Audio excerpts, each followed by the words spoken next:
Hello and welcome to episode 107 of the Back 9 Six-Pack. My name is Mitch, rejoined by my esteemed colleague Justin. Welcome back to the States, sir. Oh, it feels good to be back. 2 weeks. I don't know if I've ever gone 2 weeks without doing a show. So let's pop these to that. I'm back. I'm being very proper with my pint here. I thought it only right for this episode to go ahead and pour a Guinness tonight. Well, I can tell you this. I missed this guy right here. These Miller Lights, I did miss. They do not serve Miller Lite over there. They do have Coors Light, actually, in a few places that we went, surprisingly. But I'm glad to be back to Miller Lite. I did miss it. That first one I tasted when I got back was pretty good. But they have good beer over there. It's not because it was a lack of good beer. I have a preferred taste, right? We will get to that later in this episode. Yeah, over there, you're referring to Scotland. Yes. For everyone listening to this episode, watching, if you're watching on YouTube, everyone out there, thank you. Please smash the like button, subscribe to whatever platform you're on. Follow us on social media at Back9Sixpack.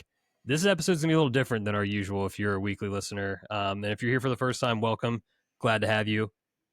Justin made his first trip to Scotland to play some golf. We are here to break it all down, full itinerary, course by course, where to stay, where to eat and drink, et cetera, with the caveat that you guys were maintained to the one area of St. Andrews within the county of Fife. So, didn't get out to the other, 6 regions and hundreds of golf courses around. I feel like we might have missed some stuff with not visiting the Highlands, specifically, whiskey tastings and stuff like that, and some really good golf courses up there as well. Next time, there will be a next time. I pretty much settled on the fact that this is not going to be my only trip over there. At least I hope it's not anyway. Yeah. God forbid. No doubt. 100% agree there. All right. Well, I think we're just not going to delay tonight. We got a lot to get to, so we're going to dive on in. I have prepared a full agenda. Yes, you did. This thing is a 3-pager. It is, golf, 18 holes. This thing is 18 sort of sections or questions, however you want to look at it here. So we're going to start just general trip overview, and then we'll get a little bit more into your itinerary. Just how did it go, man? Like, what did it meet your expectations? Why or why not? All of that. Yeah, I mean, it exceeded my expectations. I know that probably sounds kind of crazy, but it definitely exceeded it. I think what I probably underestimated, and this is probably an American thing, just in general, like most of Europe gets a bad rap for a couple countries being kind of rude, but like Scotland, like what I said is it reminds you a lot of like Iowa or like a Wisconsin in America, where it's just like the people are like super down to earth. They're there to like, they know how their bread's buttered, right? They want to make your trip the best trip that's ever been, like the best trip that's ever happened, right? Everybody's there for that, but it's like the pace of life resembles that of like a Midwest state. And I think that's why, like, I mean, everybody I know goes over there and loves it, right? But I think like people from the Midwest kind of feel at home when they go there, because it is very, very much like that, where it's like people are pretty nice for the most part. Pace of life is very slow, which I loved. And it was slower than America. Like even middle America here is it would be considered fast paced compared to, life in Scotland. And yeah, and just it's everybody, like, we didn't meet like one bad person. You know what I mean? Like it's kind of crazy as that sounds. Like we met so many people, and the way I am, I just talk to people. It's kind of who I am. But I love the fact that like no one ever got annoyed with that. Like I talked to so many, like I would just go up to random people and talk to them, and no one ever got annoyed with that. And so to me, that means the people were super nice. But it exceeded my expectations, because some of those thoughts when I through my head, I'm like, I've heard people from, just Europe in general can be kind of rude. Throw in some geopolitical crap going on, and it's like, you don't know. Like I had a really bad experience in Mexico not even 3 months ago, where the their border patrol was like shaking down people coming through customs. You know what I mean? So, and just we had perfect weather. I mean, absolutely perfect weather. The courses played exactly how you'd want them to play, firm and super fast. They hadn't had rain in like 3.5 weeks when we went there. Matter of fact, like our last day, and we can get to that, but like we were expecting really bad weather, and somehow it like held off. I don't know how that's even possible. And I think I love that we were kind of split up into two vans, and a lot of guys that just, they're older, they're not going to want to stay out later. And our van, shout out to Sammy, he's in his 60s, just hung tough with us, man. Like just he was like, yeah, let's go. Like it's like we would golf, and then it was like, yeah, man, I just kind of want to go down to Jigger Inn and just sit on the back patio, and it's like he was probably tired, long day of golf, and we just go down there, and we never said no to anything, which especially in my van, no one ever said no to anything. It's like, you want to do it? Let's go. Like, who cares?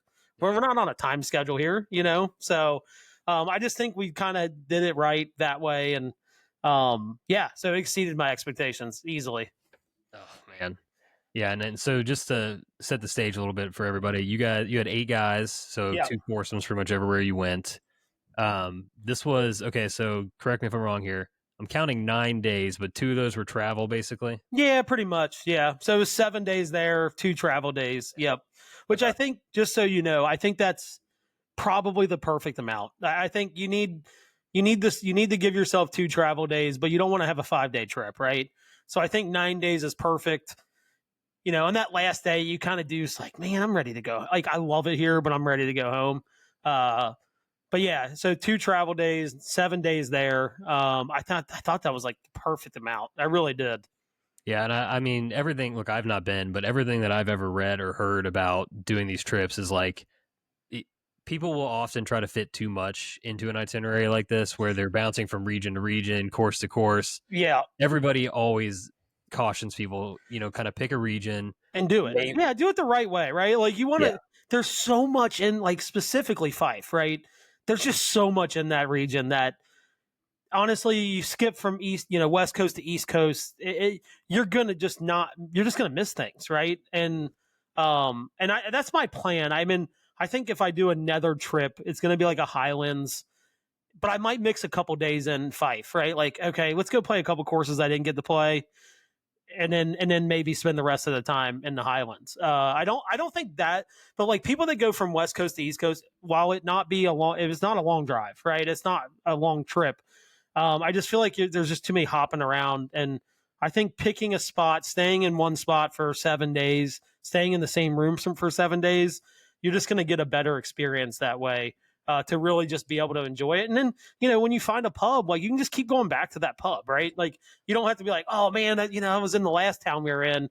You can be like, no, like, I'm staying here for another 7 days. I might come here for another 7 days. So, I agree with you. It's like, pick a region, do it and be done. Like, but if you find Edinburgh, there's a couple courses around there if you want it. That's close enough to St. Andrews and stuff. If you wanted to play a course on the way out, I wouldn't hate that too much.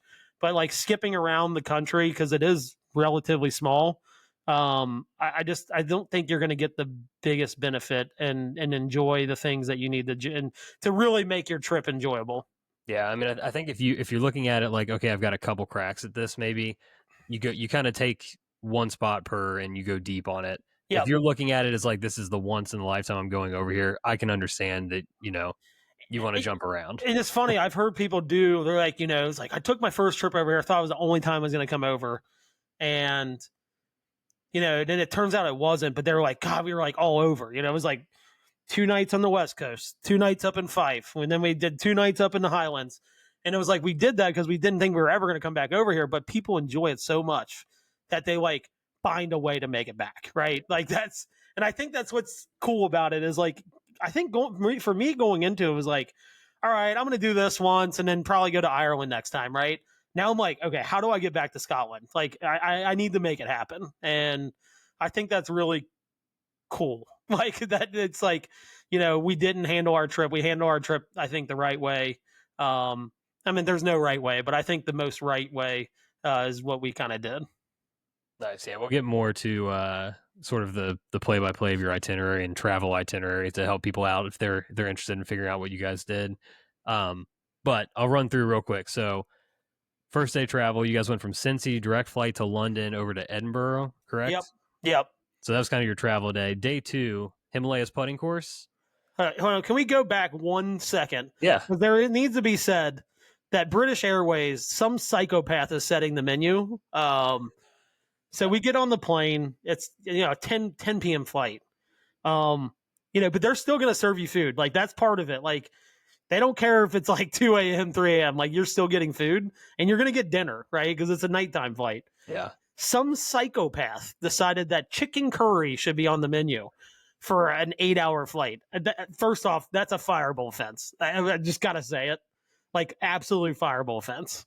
I mean, the cheesecake was phenomenal, though. I got 3 cheesecakes because 2 of the guys in our group did not want theirs. It was phenomenal. But the chicken curry, what a disaster of a menu pick that was. I mean, yeah, that's playing with fire just in terms of you're in the air, and then also that's how you're starting your trip with airplane curry. Yeah. Disaster. Yeah. Tough. So yeah, Himalayas putting course. Yep, on Tuesday. On Tuesday, you got a little Dundee and Jigger Inn action, which you talked about finding a pub and sticking to it. Sounds like you guys stuck to the Jigger Inn here. Yeah, well, we did for the first 3 or 4 days, but we ended up finding a place later on. We can kind of get into that, like on Thursday, or no, what was that? Friday, maybe. We went down to a new place. Okay. But yeah, the Jigger, dude, it just sucks you in. You know, to be able to sit on the back patio and watch people play 17. You're out there, we're throwing bets on people, whether they're going to hit the green, we're throwing bets, guys getting in the road hole bunker. We're like, is this guy even going to get out? So we're throwing bets on everything. First day we were there, we saw guys throwing some serious darts in there. And you give them a nice clap, and you get a nice crowd over there. They'll appreciate a good shot in the 17. It's a very good atmosphere to kind of, for like, especially golf sickos. You're just sitting there watching regular people play 17, and they have the Jigger ale. They had 2 of their beers. The Jigger ale, the Jigger lager was phenomenal beers, phenomenal. And again, we'll get to that here in a second. But yeah, it's just a great place to hang out, and pretty good food too. Yeah, they didn't lack in the food section. Upstairs bathroom, tough scene though. Just gonna lie. I'm not gonna lie. Going from the back patio up the stairs to use the restroom was not easy. So noted. All right. So first day of real golf, get the Castle course. Yeah. Couple morning tee times at the Castle course. Then the next day, kind of like the pinnacle of your trip here, the highlight reel, playing the old course, of course, just before noon. Then after that, follow that up with Crail, the Balcomie course at Crail. The Dukes the next day, which you have coined the hardest golf course you've ever played. Yeah. Yep. We'll get into that when we get to that round. Then love this part. You guys take an off day, spend the day just kind of parading around St. Andrews, catch the Indy 500. You're the top of the Russix Hotel. Sounds like a fantastic time outside. It was Sunday was with no golf was about as enjoyable as it could have been. I mean, it was to get to kind of see like the town, like outside of like even just next to the course. It's top notch town. Like it is just so cool. I mean, just it's so perfect, I guess is probably the better way to put it. But that was a cool day for no golf round scheduled. I think it was a pretty good day. Got called a wanker for the first time that day, doing laundry in the hotel. So that was a first for me. So doing laundry in the hotel, someone called you a wanker? Yeah. But what was the context? Okay. So we got to Sunday. I didn't pack enough like long sleeve undershirts, like like the Under Armour shirts. Yeah. So I was like, I just need to do a couple things to get me through the next couple days. And someone left their laundry in the laundry room, like in the dryer for like an hour. Like it was done. Like it was not like going for an hour. It was like it was done for an hour. Yeah. And I was like, man, like we're trying to get out of here and go down to St. Andrews. Like, I'm gonna take it out. Like I'm taking it out. So I took it out, and then like 25 minutes later. So now he's at about an hour and a half since his stuff's been done. I think there's, the statute of limitations on a public dryer has got to be like 30 minutes. Like you get 30 minutes to get it out. If it's not out by then, fair game. Like it's getting taken out. Guy comes in, he's looking around, sees the stuff on the table, just starts boom, just slamming it in the bag. And, me and Cody, who was on our trip, and Wes were like, what is going on? And like, as he's walking out, he's like, fucking wankers. And like, just stormed out. Like, so, like, normally I think that's like fighting words. But like, for me, I'm like, hell yeah, I just got caught a wank. I'm like, I feel like the trip's not complete without being called one of those. So, yeah, you made it farther than I thought you would, honestly. Oh, yeah. Yeah. That's awesome. Did you want to tell the Indy 500 story now or later? Well, I guess I can tell it now. I mean, So, we're wandering around. So shout out to Molly Malone's for putting up with our American asses. They, we go in, it's a football Sunday. Look, guys in our group just, they didn't grasp it until I was like, imagine some Scottish guy walks into Buffalo Wings and Rings in in Cincinnati, right? And the Bengals are playing the Steelers on a Sunday afternoon. And he's trying to get someone to turn on the football match. You know what I mean? Like between Chelsea and Man U. Even if it was one TV, people would wig out. Like they would absolutely freak out. I said, this is no different. This is their football, right? It's called football, but it's like, this is their NFL, right? Yeah. So like the guy at the bar is like, look, I will definitely turn it on. I've actually seen the race. He's like, I want it on anyway. But he's like, you got to wait until the football matches are over. So we're like, okay, well, we're going to miss the first couple laps, which kind of sucks. Turns out we did, and there was a rain delay. Mm-hmm. But like as soon as all the matches were over, guy starts turning the channel, and they see what he's going towards, and they just lay on a heavy, heavy boo.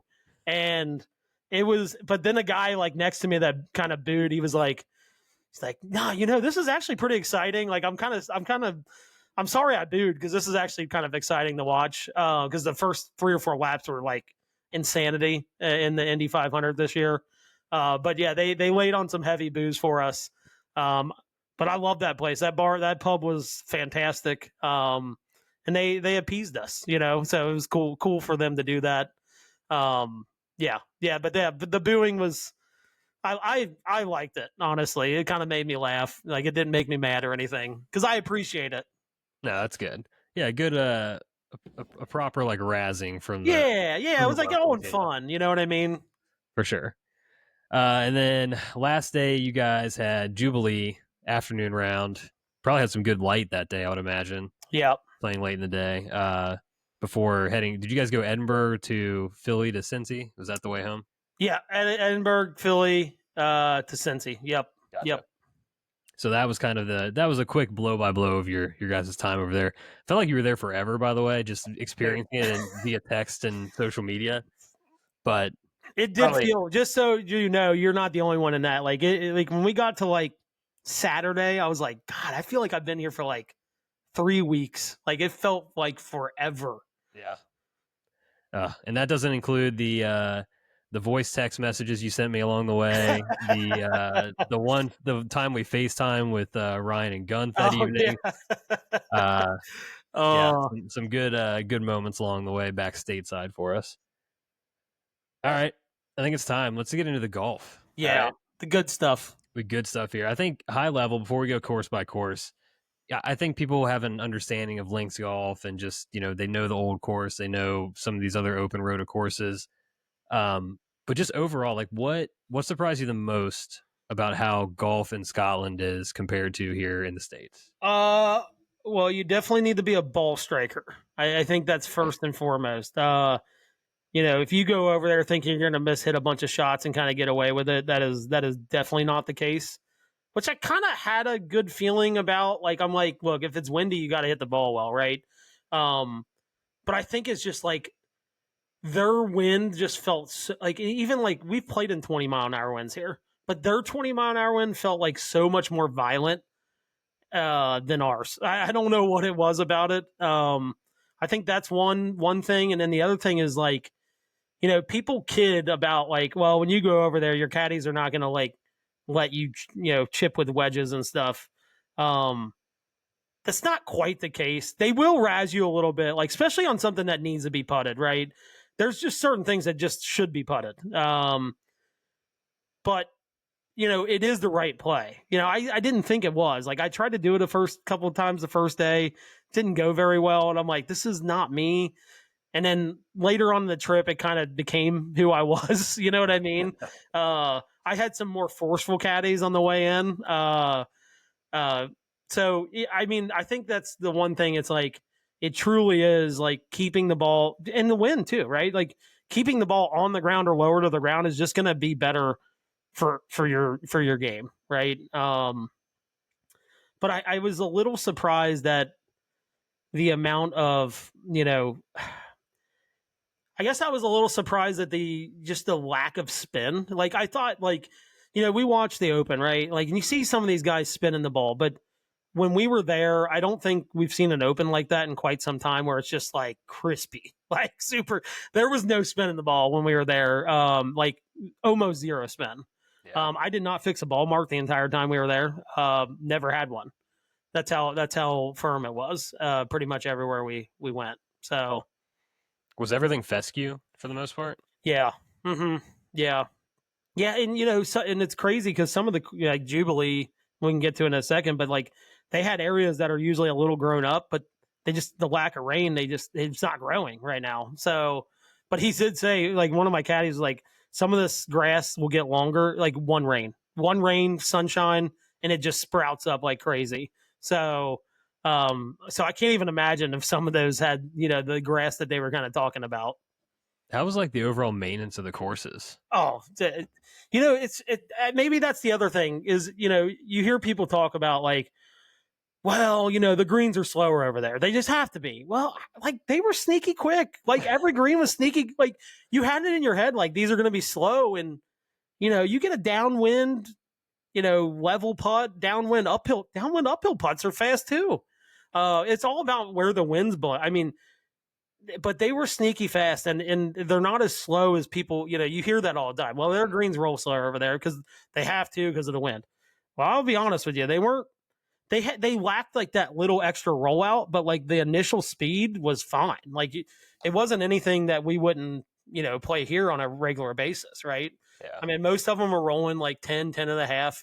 The Dukes, I think got up to like 11 just because it's kind of a different course. It's a Parkland course. They can they don't get hit with the crazy amount of wind, even though the day we played, they did. They could roll them a little faster. But yeah, that was the one thing, the misconception that I always heard was like, oh, their greens are way slower over there. That's not the case. But the general maintenance of the course was, it's funny. I think they just kind of take care of themselves. Like, I know that sounds kind of weird. But, you don't really take a ton of divots, specifically right now with it so dry. I mean, I'll be honest with you. I can probably count on one hand how many like actual divots I took. Like full divots that could be replaced. Not many. I mean, most of the time it was like a little nick in the grass, and they have people that come out every day and sand and seed those. At least on the St. Andrews courses, you can see the seed in the divot. So to answer your question, they were fantastic, I think. Jeez. Yeah, it's that good soil, the sand-based soil in the dudes. You don't really have to try that hard. I mean, they were dry as a bone, and the grass was still awesome. Yeah, I still think back to like the pictures you pass along. I'm just like, my God, you guys got like Bluebird Day after Bluebird Day. So lucky, so lucky. Yeah. Okay. Well, I guess one more question before we get into course by course here. Did you get yourself in any like I gotta take my medicine here spots? Any bunkers? It's so funny. I did on the first day. Okay. Castle had back-to-back par fives. I was ready to eat. Right, both par fives. I put myself in fairway bunkers, and it's just like and talking to my caddy on the one, he's like, "Look, if you could hit this 60 yards, you should just be happy and go away with it." Right. And I did, and I had 200 yards into a par five for a third shot. next hole I did. That was the only time I did. I did a pretty good job of staying out of bunkers.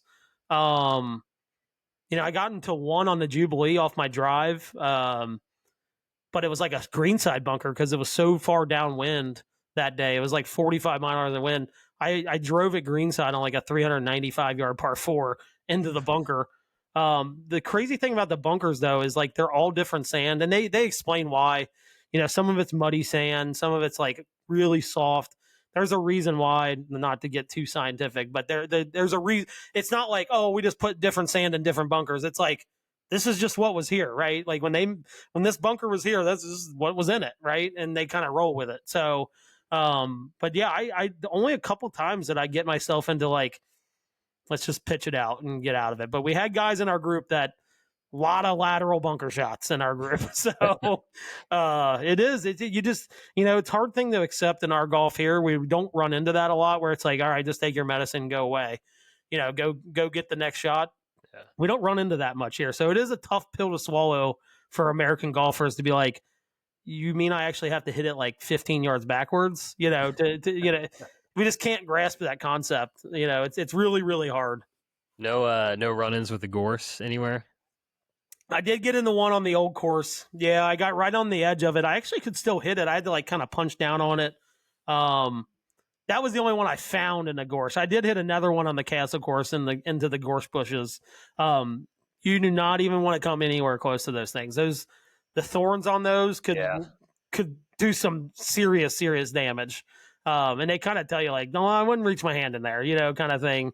But yeah, but they're beautiful. I mean, the colors, it just pops. Like they're kind of like a rose, right? Like they got thorns, but they're really nice to look at. So, yeah. Man. All right. That's enough delay then. We'll get to the course by course here. First up for you, the Castle course. We're going in chronological order. Give us a quick overview. If you want to give scores too, feel free. It's up to you. Yeah, I'll give. I don't have like hole by hole, but I'll give what I shot. Yeah. So this course we did play from the tips. We played it at 6,800 yards. For the record, the Castle course by rating and slope is the second hardest course in Scotland. Just to kind of, and you're throwing in open courses, right? Like you're talking about Carnoustie and Prestwick and all, Muirfield and like just name a course, right? This is the second hardest course by slope and rating in the country of Scotland. So we played it at 67.49 multiple times in the first tee box. The guy's like, "You sure you guys want to do this?" And we're like, "Yeah, we do." Me and Wes were back on the big boy tees. Birdied my first hole. So wow, got off to a real hot start. Shout out to my caddy Ian, super nice guy. He is the owner of a Back 9 6-pack sticker. The guy rocked. He's kind of telling us places to go, which I always recommend. I would always accept that. Super good caddy. He kept me level. There was a couple times I was ready to explode. But yeah, so we played at 67.49. I shot 82 this day. We were playing 20, 25 mile an hour winds. Kind of the theme of the trip was a couple loose swings, kind of got doubled. I actually on this course, I got bogeyed to death from some loose swings. I did have one really, really bad swing that cost me a double, but it was kind of funny. I want to go back. I wish we could have played this course at the end because I feel like I could have played better on it. But it's a bear. There was a couple. So one of the par fives, I think it was 15. I'm going back to it now. 15 played directly into the wind, 608. It was truly a driver 3-wood, 140-yard shot into the green. Like I hit a really good driver. I hit a really good 3-wood and still had 140 yards in. What a fantastic hole. But my favorite hole in that course was 17. It's called the Volcano. It's called Braze, but it's got an old volcano on it down the cliff. And you can tell like where the volcano kind of erupted and kind of pushed the rocks out. Great par 3. Great par 3. We played it downwind. Talked to a guy that I'd met in one of the pubs we kind of frequented from Colorado, and they played it like 3 days after us into the wind. And he was I'm like, well, how far do you hit a 7-iron? He was like, oh, about 180 yards. So I'm like, all right, we're similar distance. He had a hybrid, got eaten up by the wind, went into the ocean. So this hole could play drastically different given the day. We hit 7-iron, it was like 190 yards, but it was downwind. You kind of had to land it short. But what a cool hole. And just the course in general. Not my favorite course, but definitely a close second on this trip. Again, I just wish we could have gone back and played it again, just after we kind of got our sea legs under us a little bit. But I believe the hype of the second hardest course. Some pretty tight driving holes. I'd say it plays longer than the card says for sure. It definitely felt like a 7,000 yard plus course from the tips, even though it's at 6,800. Interesting. Yeah, I was going to ask what made it feel like it was harder than for you, but it sounds like the just tighter tee shots and some just hidden tight, distance. and you got some of the harder holes the day we played kind of came back into the wind, and it just kind of added that like stroke or two to the score, knowing that you're playing the harder holes back into the wind. Gotcha. Yeah. All right. So favorite hole was 17. What was your favorite shot on the course? Oh, so I let me go back. So I think it was I want to say 12 or 13. So I'm bleeding at this point, right? Like I'm just trying to scrape together some pars. I par 11, par 12. We get the 13. Just hit a chunky 7-iron. Comes up short. Front right pin, just over the bunker. Tightest lie in my life. I mean, like, but you know what? I'm like, look, we didn't come here to bump and run it up the hill and have a 12-footer. So I'm looking at my caddy. I'm like, how do you feel about this? He's like, look, you do what you want.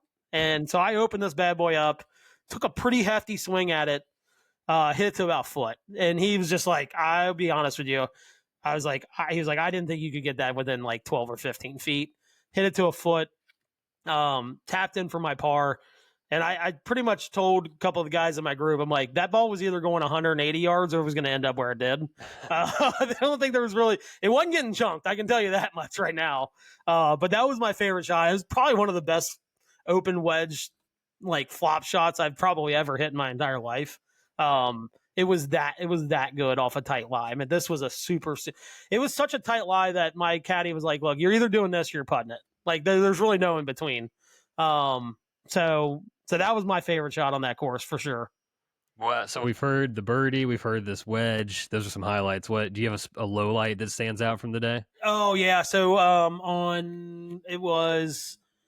kind of got my sea legs under me. 14, I just pummeled a drive dead left. I mean, see you later. Actually, sorry, it was 16. Kind of was like staring down, breaking 80, which would have felt really, really good. This thing went so far left. I mean, it was off the planet. I mean, it was like we didn't even walk over there to find it. It was like, this thing's so gone. That was the low light because it was kind of like, well, there goes, breaking 80. Kind of was like, that's it, felt terrible. That was definitely the low point for sure. I also failed to mention this up front, but for anybody that cares about kind of golf architecture stuff, this is a newer course, actually. It is. Opened in 2008, designed by David McClay Kidd, who also did Bandon Dunes. Kind of famous for some hateful design at some points of his career. So I can see why this one was a tougher test for you. Yeah, best views by far from any course. By far the best views. You get. Are you looking at Edinburgh? Yeah, well, no, you're looking back at St. Andrews. You're kind of south of St. Andrews. You get a lot of views back towards the cathedral, the cathedral there, the castle. You can kind of see the castle back that way. But just phenomenal views. The volcano hole was like one of the best views I think I've ever seen on a golf course. I mean, it was truly special. Deep ravine. You kind of got people down there like picking up stuff. Like it was just a cool scene. And that, by far the castle course, best views of any course that we played. And I kind of threw that out there to some other guys that we kind of met on our trip, and they all kind of agreed, and they played Carnouse. They played a bunch of courses up there. They're like, yeah, that definitely has the best views for sure.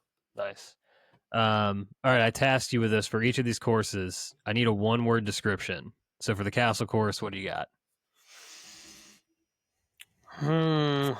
There's a couple that were going through my head, but I would say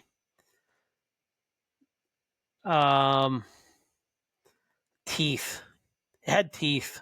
Ooh, okay. It had teeth. Yeah, teeth is definitely it. I think that's the best way to explain it. It kind of lulled you asleep in a couple holes and then just like snatch you up. Like that's kind of that's kind of the way I see it. Like I said, I was like kind of got on a par streak and then dead left. It's kind of I'd say teeth is probably a really really good word for that. God, man, this has brought something out in you. It's like I've never heard such figurative language from my guy. I love that. So that's a hot start to the one word game. All right, second round, the old course. This is where I want to give a shout out to your guy Ryan Caven of Prestige Golf Photography. What a guy! Yeah, I mean, following along via the things he kind of posted and shared, and then the stuff that you were sending us that he captured of that day, like just unreal that you have these pictures. And what a hustler, man! He's going between two groups taking pictures, like walking. Not he doesn't have a cart. He's out there, hustling back and forth, trying to catch moments. I think someone on our trip, I can't remember exactly who said it. They were like, Justin, outside of finding your wife and deciding to marry her and having kids and deciding to have kids, this might be up there in the best decisions you've ever made. Like you did a really good job at finding this guy. Ryan was fantastic, super down to earth guy, and just really like top notch at his craft. I mean, it couldn't have turned out. I don't think it could. The pictures couldn't have turned out any better. I mean, it's really the best money ever spent. And I've said this 100 times, and I'll say it 100 more times. If you were planning a trip, you need to at least get him for one round. Just one, like I wish we could have done multiple, but I get it. It's an expensive trip. Any extra add-ons like just feels like a lot. But I will tell you, it is 100% worth to have them for just at least one round. At least one round. Put the phone away. Enjoy your round. Don't take. I took a couple videos and pictures on the old course, but for the most part, had the phone put away and just enjoyed golfing. And he took care of the rest. And I can't thank him enough. He's been phenomenal, and I can't wait till I get this book put together with all these pictures. And what's cool is he takes pictures that kind of tell a story, right? It's not just taking a picture like of you standing there. It's like, we had a guy Eagle 5 out there, and it's like he took a picture like right when he's like making it, and he's fist pumping. You can just see the joy on his face, and like when you show that picture to somebody, like I need to know what happened here, right? And I think that was really cool. We got a couple other funny pictures of, our guy Scott ramping his cart up on 16 after, hitting a bad shot. He was in anger, storms off in the cart. He's got like the cart's up on two wheels. But they just like every picture you look at and you're like, I remember what happened there, right? Like, it's like, oh yeah, it's like, Wes had one where he hit the center of the pin and it bounced out for eagle. And it's like, you kind of see him like falling backwards and like, flabbergasted. And it's like, oh man, like I remember, like almost like I was still there. Like I could remember what happened. So shout out to our guy, Ryan. I mean, cannot think of enough. When I go back, I'm getting them for multiple rounds. It just feels like so worth the money to have him. Yeah, if anybody wants to look him up, I believe on Instagram his handle is at RYN period CVN. Yep, and his company's is Prestige Golf Photography. If anybody wants to look at his like profile, and he posts on there every day where he's kind of at and taking pictures and stuff like that. But hopefully, I'm hoping I'm going to message him tonight. I'm hoping maybe going to send him this clip, but I'm hoping that he'll come on. I think he'd be a fantastic guest. I'd love to hear the stories that he probably has. I can't imagine. So, jeez, yeah, no doubt. All right, so on to the old course. People know the old course. People probably know like more holes out there than most. Like it's probably Augusta level of people knowing the holes. Yeah. I would say like 13 of the holes. You're probably like, I know this hole, right? Yeah. There's a handful of holes that I'm like, get on it. I'm like, I don't like really remember this hole, but like as soon as you start playing, you're like, okay, I kind of remember it. But like 13 of the holes out there, you're like, yeah, I've seen this hole played. Like I have seen this hole played. So I guess what I'm most curious about, just in general, your experience, like just give it, like, what was your old course experience? So I think the start out is the feeling you get on the first tee. You're kind of standing there and you're just, you hear, you just know the pictures that have even been taken on that first tee, right?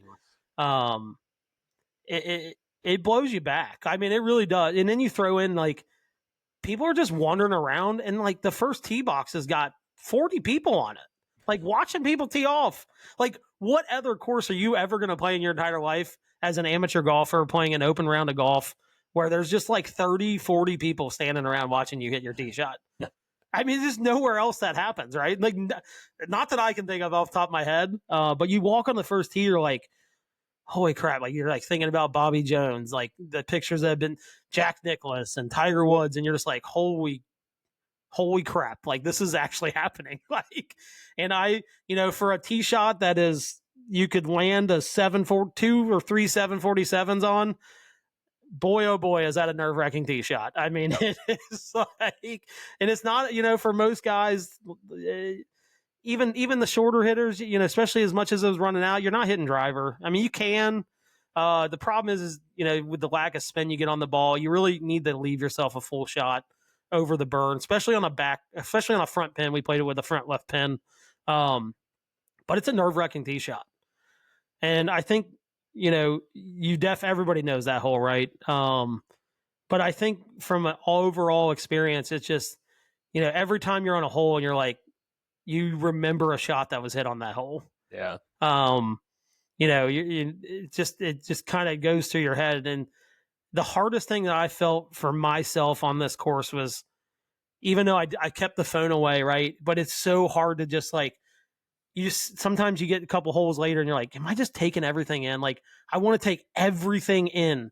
You know what I mean? And like, you don't want to just get lost in it being another round of golf. But the caddies are really good about that. Like, they just want you to treat it as another round of golf. Like, yes, it is the old course, right? But they want you to stay focused. They want you to play your best round of golf you can play. And because it is hard when you get on a course like that and you're like so sucked in by everything and knowing the course and things like that, that it is sometimes hard to stay focused, at least from what I found. But it was, it's a surreal experience. I mean, I can talk about 18 if we want to, or unless you have other questions.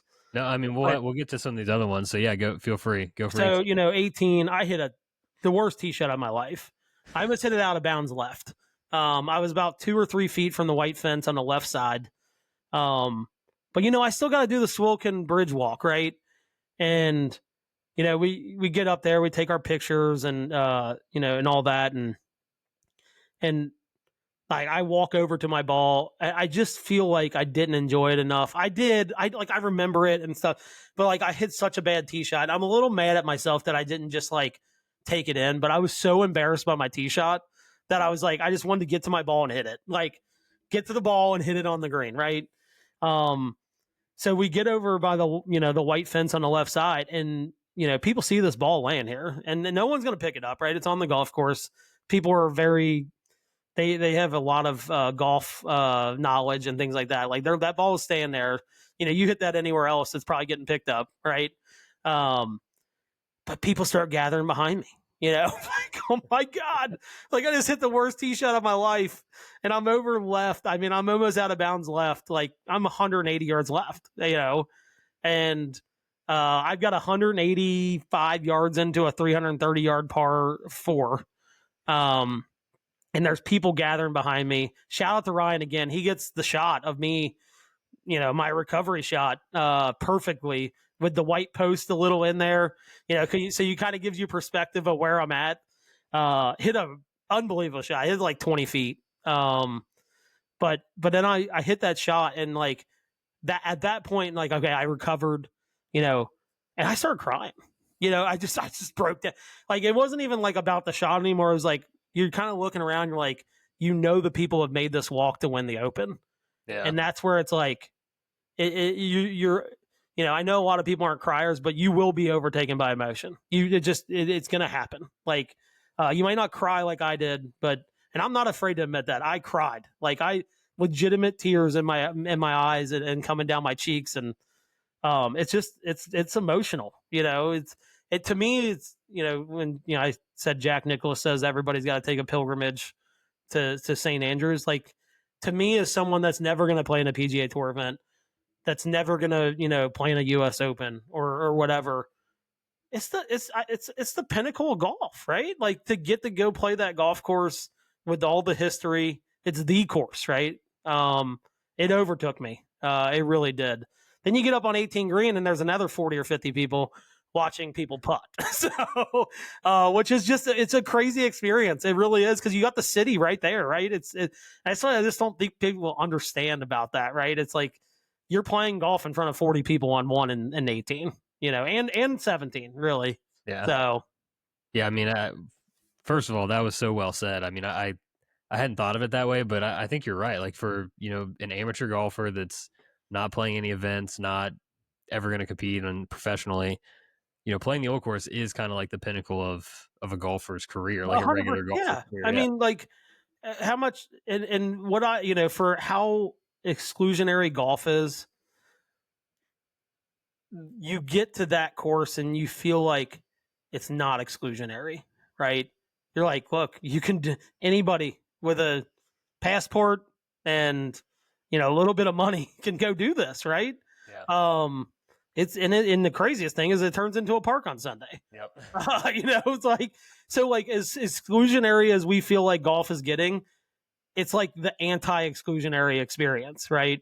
To get to play the course, right? The old course, the original course. And it's the people's playground, right? Like, I think that's the best part about it.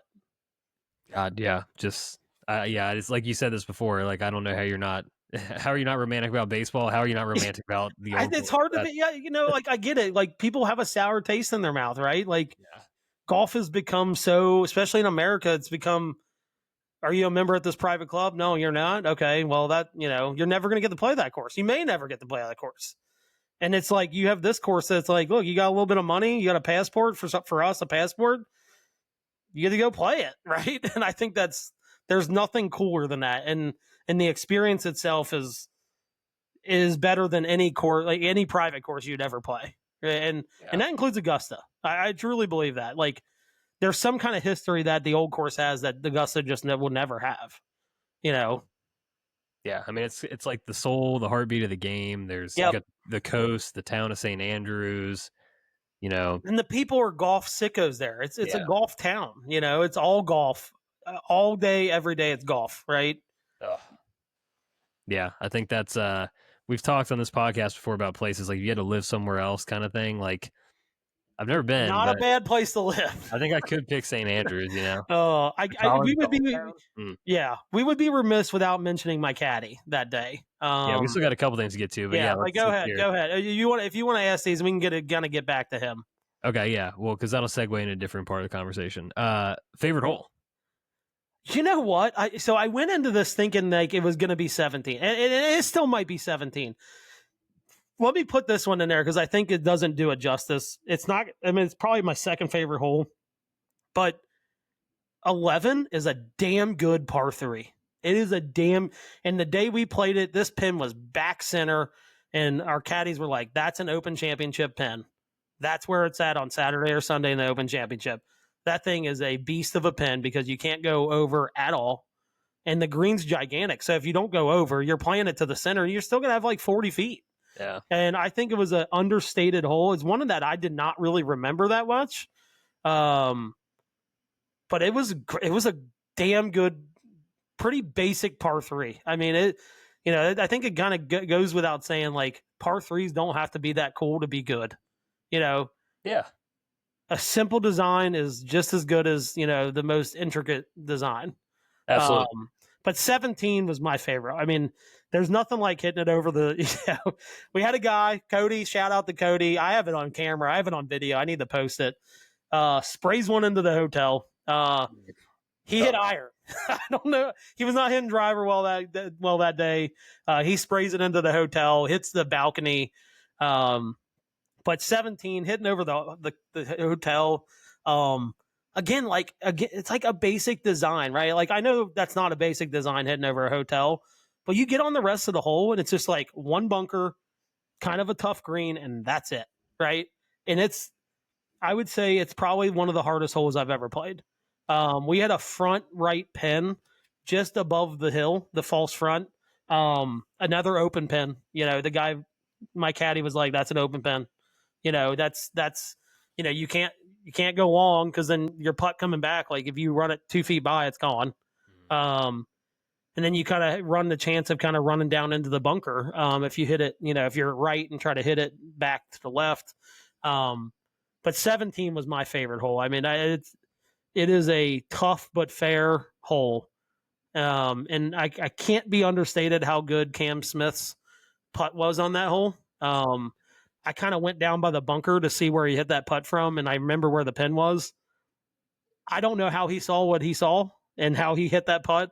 I bet he fitted into a 2-inch area where he had to hit it to get it to where he hit it. The stones on him to hit that shot it can't be understated either. But that 17 was definitely my favorite hole. Yeah. Favorite shot, was it your recovery on 18? No, I'll tell you, my approach shot on 1 with all the nerves and hit a pretty good shot. I mean, I know that sounds like you're probably looking for something way more exciting.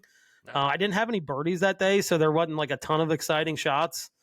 But I think my approach on 1, hitting it to about 8 feet with a little nippy wedge, I thought was, considering the situation and considering the nerves I was feeling, and I play a lot of tournament golf and I don't really get nervous. I was pretty nervous hitting that shot. So to hit it to 8 feet and pin high, I felt really, really good about. Nice. Yeah, I was going to ask you about, so highlights and lowlights then. No birdies. Anything else stand out as a highlight? My first 4 holes, I didn't have further than 12 feet for birdie. I thought that stretch of holes was kind of the highlight of the day. But, my caddy put it best, though. We get on like 16. He's like, "You're not really making any putts." And he was like, "The problem is you kind of got frustrated early." He's like, I feel like if we could have got one of those to drop, like you would have just felt better about your putting. Yeah. He's like, you didn't get any to drop, and it just kind of snowballed from there. And he wasn't wrong. I mean, he really wasn't. I feel like if I could have got one of those to drop, it kind of would have like opened the floodgates a little bit to make some putts. But those first 4 holes, having 12 feet or less for birdie on those holes, I felt really, really good about. And it was a cool start to it. Kind of hitting some really damn good shots. So lowlights, is it the tee shot on 18? I don't know. Well, no, 16. I hit. I was I was staring down like a 74 or 75. We played with a left to right wind on that back 9, which according to our caddies plays about 2 to 3 shots harder. With a left to right wind, all the problems are on the right. Like you got out of bounds on the right. So getting that left to right wind, and there's certain holes where like you kind of have to keep it down the right side and things like that. That's a tough one to play. I blew my drive on 16 into the driving range, the learning center. That's right there. Took double, and breaking 75 was kind of pretty much out of the question at that point. That was probably the low light, and I think maybe the leading factor to me hitting it left on 18, not wanting to blow it into the Russix Hotel or anything stupid like that. So, yeah, totally get that. All right, before we get to the one word, let's hear about. I had a question on here. Just how was the caddy experience overall? So just go ahead and talk about this caddy specifically, and then all of them in general. Yeah. So Ian caddied for Seve in the '88 Open Championship, which Seve actually ended up winning. Ian was fantastic. Pretty tough old guy. You know what I mean? But I loved it. I needed a little tough love in my life. But he told me some fantastic stories. I mean, everything he's kind of done in his life. He used to make yardage books that 90 or 100 players used to use on a European tour, which kind of led him into caddying. Dumb luck how he got on Seve's bag for the Open in '88. But he wasn't supposed to caddy the day that we played. Wow. So we're standing on one. We're like, where are our caddies at? And they're like, they forgot to book them. So they're like scrambling to get caddies. They pulled this guy out of the lunchroom. Yeah. And they're like, "Hey, will you caddy?" And he was like, "Oh, I wasn't planning on it, but sure." And that's how I got him. And wow. And Ian was fantastic. The funniest line he had all day. Yeah, we get to like, I think, what was it, like 13, and I was just off the green, and I'd hit a couple pretty good pitch shots, tighter wide pitch shots, and I was feeling pretty good about wedging it around. And Ian looks at me and he goes, "Big guy," he goes, "You got good hands, but you ain't got Sevy's hands." He's like, "We're putting this thing," and I was like, "Yes, sir." And it was kind of a funny moment. He kind of got it in a little. We're playing a game, and Ian does not like to lose, and Ian was riding this caddy about talking to me. Lou, the other caddy, was talking to me. Good kid. He was like 23 years old. Yeah. We're just talking, and Ian's like, "Shoo, like, get away. This is my guy. We got a match going on here. Like, my guy's got money to win. Like, get away." Like, he was great. I bet some guys hate him out there. I know some guys hate him, but he was all about his guy. And I love that. I loved it. But the overall caddy experience was fantastic. I mean, my guy the first day was great. Grant, who I had on Jubilee, was a +2 player, telling me I was topping putts. But he fixed me. He did fix me. I think he might have fixed me the last couple holes. But the overall caddy experience was fantastic. Everybody we had, I didn't have one at Crail. I kind of shared. I pushed cart. We had a caddy in our group named Jimmy. Jimmy was a member at Crail. He was awesome. Jimmy called our buddy in our group a nasty C word because he was kind of being that. But the caddy experience, it's cool because they just know how to get around, and I don't know how you play these courses without a caddy, because there's a lot of hidden bunkering. You need to know where to hit the ball, and they knew exactly where to hit the ball. And you hit a shot and you're like, oh, we'll be able to find that. Like, no, it's gone. Like, it's like, you're not finding that ball, like, kind of thing. So it was save you some time. You're like, all right, I guess I'm re-teeing, but I think the overall experience was fantastic. Ian was unbelievable. It's just cool it's like, how do you expect that on your trip, right? Like, you just don't expect that. And I thought he was bullshitting me, and I looked him up, and it was definitely him. So shout out to Ian. But yeah, the overall caddy experience was fantastic. I would tell you that it's part of the experience. You need to get one. Like, most people will be like, man, $100 a round, or $100 is customary with tip. That's with tip. Maybe even 120 if you really like the guy. It's worth it. It's worth every penny. It's part of the experience. We did have a caddy firing though in our group. That guy sucked. Like, that was the only bad one. But Cody fired his caddy on Wednesday. But no, other than that, that was the best. That was part of the experience, right? I would just like to say on the record that only you would get Sevy's caddy pulled from the lunchroom to do your round of how does that even happen, right? Like, it's just crazy, and everybody we walk by, all the caddies are like, you don't know who you have caddying for you. I'm like, I think I have an idea now. I didn't 5 holes ago, but I think it's like, that's caddy royalty, right? Like, he spent some time with Lanny Watkins and stuff. Like, he's got 17 wins and a major under his belt as a caddy. It's a pretty good resume. He definitely caddied better than I played golf that day, for sure. Hey, he got the best out of you, He did. We milked that round. That was he got the best out of that round, for sure. Shout out to Ian. What a guy. All right, one word for the old course. Let's have it. Nostalgic. Oh, okay.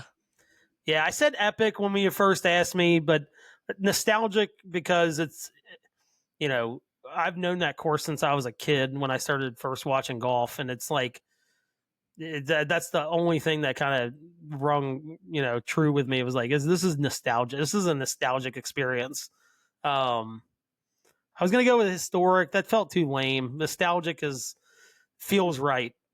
Yeah, I think it's interesting because I having not played it, but nostalgic's a good word because I think it intersects the history of the game and all of that comboed with like your own personal history with the game.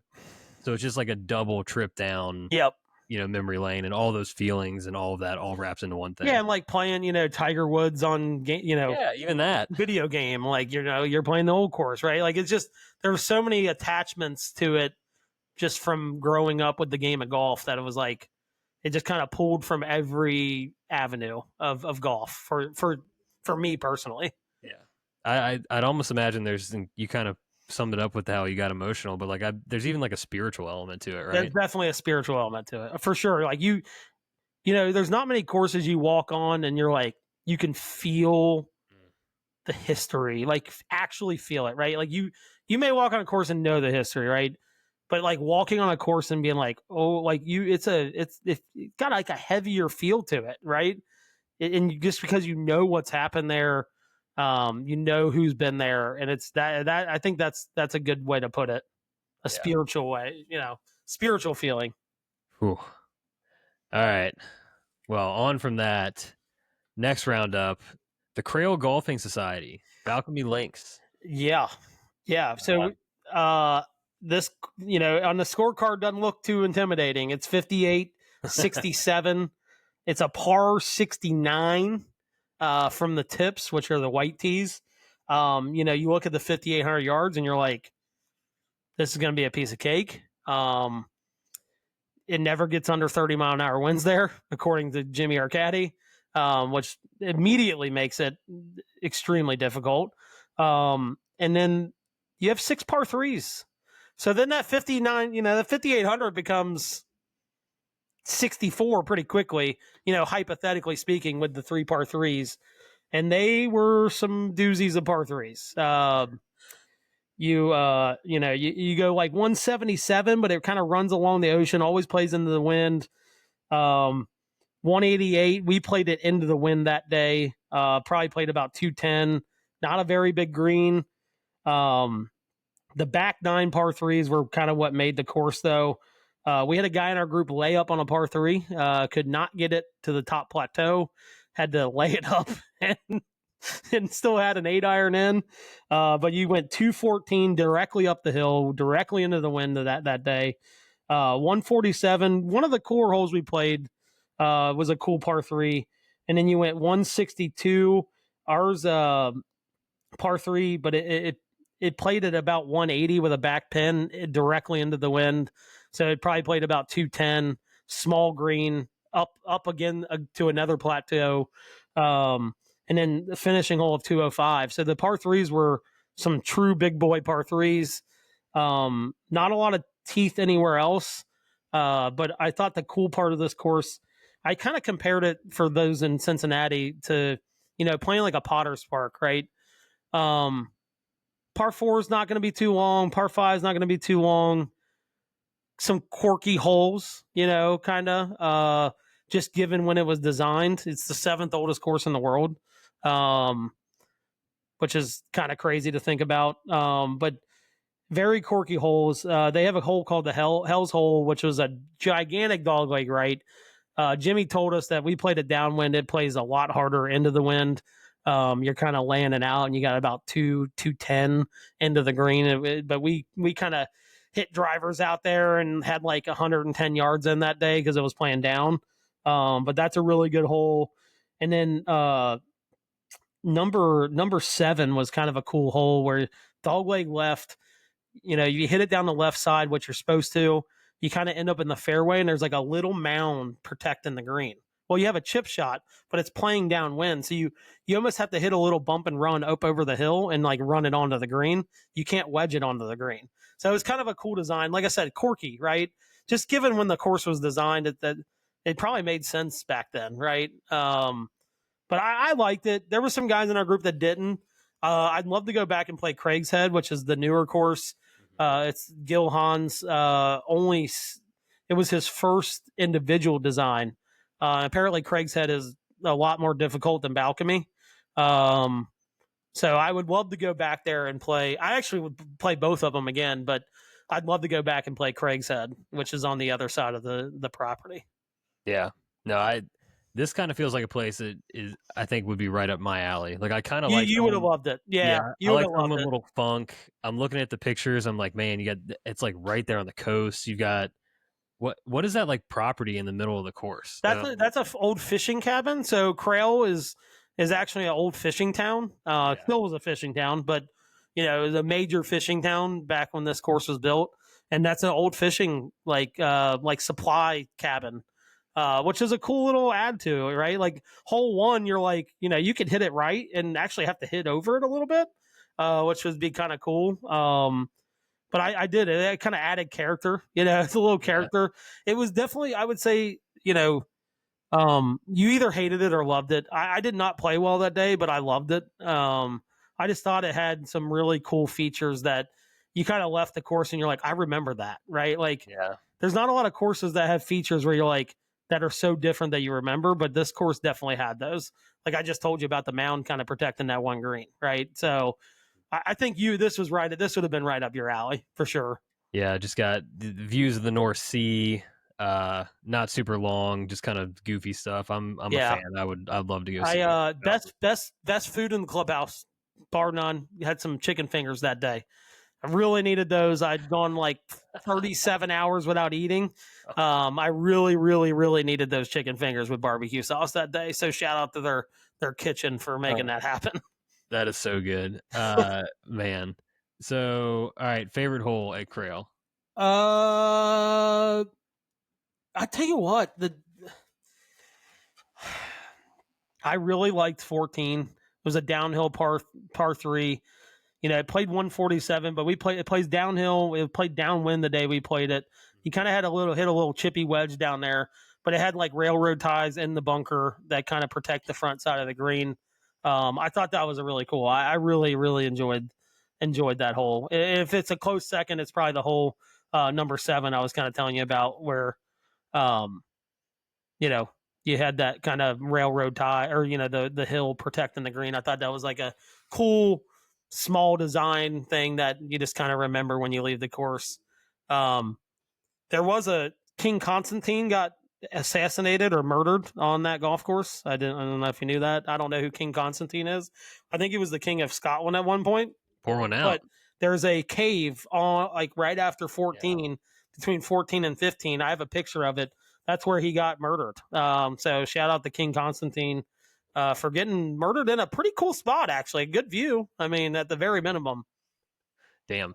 Yeah, I forgot about the cave. That's a good shout out on that. Yeah. Favorite shot on the course? I'll tell you what.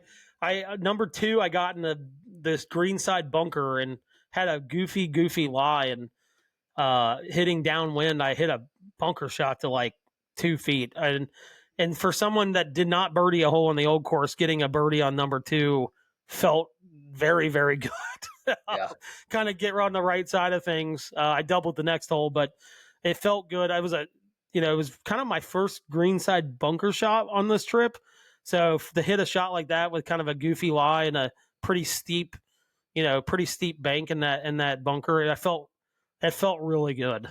Really, really good. Any major highlights or lowlights?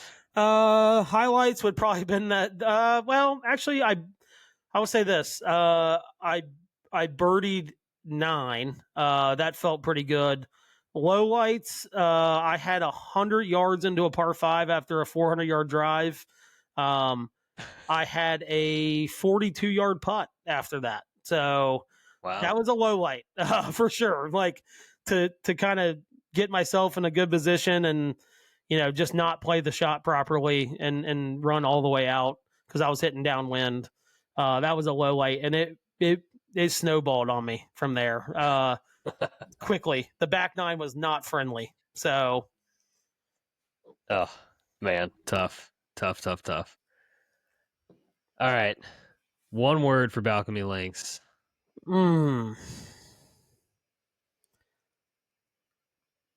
I would, if I had the man, I've kind of gone through a couple words for this one, but if I had to settle on one, I would say proper. Oh. And what I mean by that is like that was the original way links golf was supposed to be played. And it was kind of the beginning of like the design like golf course design, right? Like kind of putting things in. Like you can tell the old courses, like they use natural stuff. It is what it is, right? Yeah. Balcomie used natural stuff, but it was kind of like a newer way to use land, the way and just not have like just a flat piece of land and kind of build holes on it. So I would say, I think I said it was a proper test of links golf. I think I'm going to stick with proper. I think that's probably the best way to go. Interesting. Yeah. I remember you had texted me. I asked you how it was that day, and you said unique. So Yeah, I'd say unique's probably another word. But I think it was kind of like, again, Tom Morris designed it. I didn't know if you knew that. He was the course designer of Balcomie. Tom Morris, I think Tom Morris's dad. I think it was who it was, not the Tom Morris we know. But I know it could be. I could be wrong about that. But anyway, I think it was just kind of one of those courses. Like, all right, it's the 7th course, right?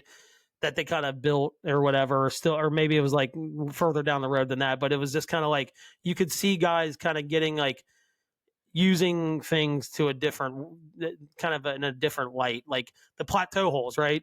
You kind of, you don't have anything like that on the old course or even Carnoustie, right? So I think it was kind of like people using the land that they were given in a different way, probably leading to like a modern day, like, all right, course design, how to use land and in the proper ways. I think that's probably why I came up with a proper for my word.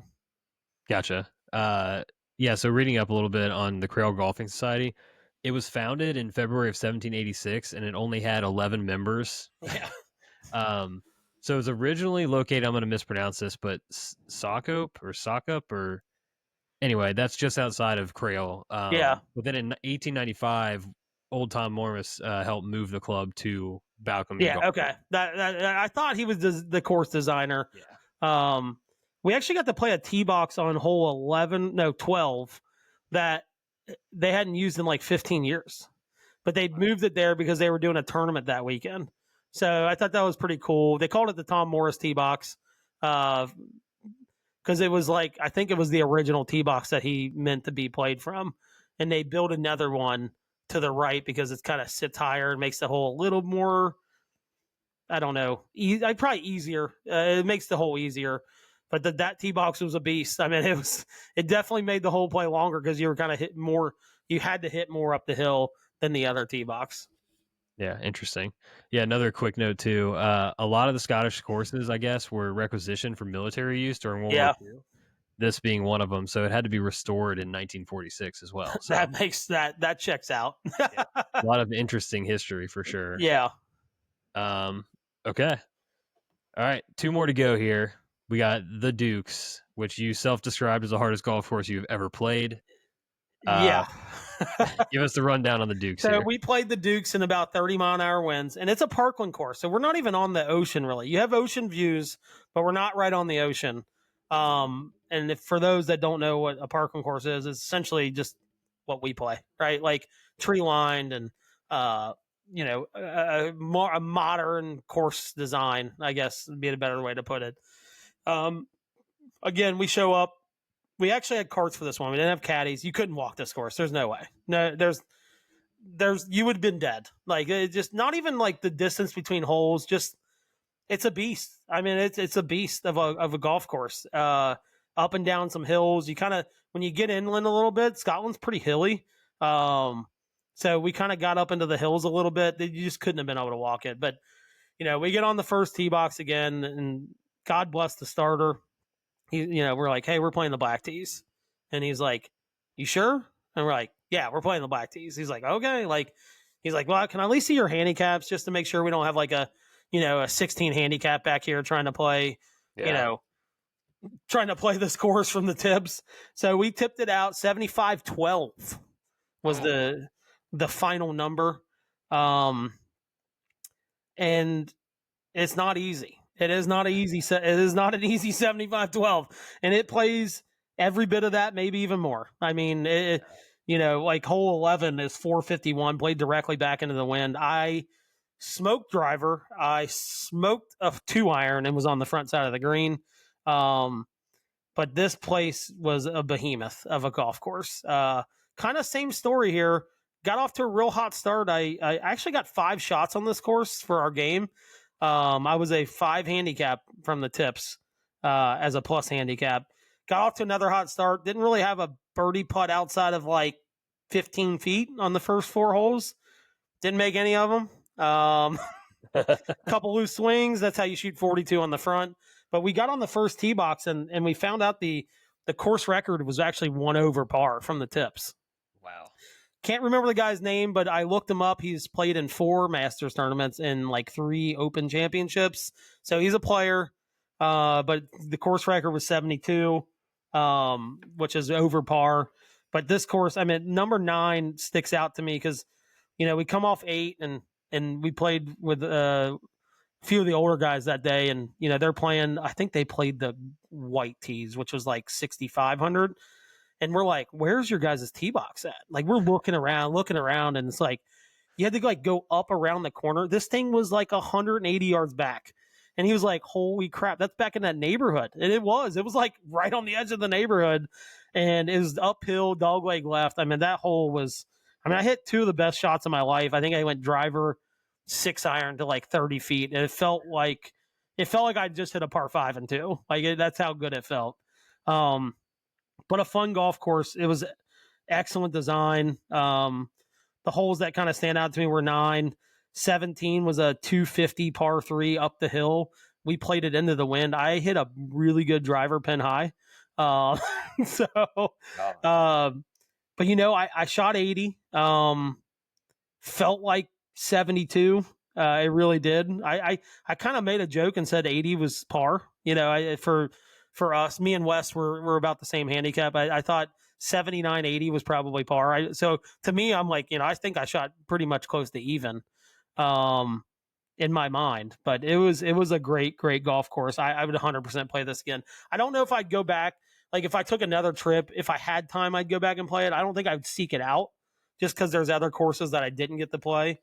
Yeah. But I would 100% play. I'd play this golf course every day, and you would become a better golfer for sure. Ooh.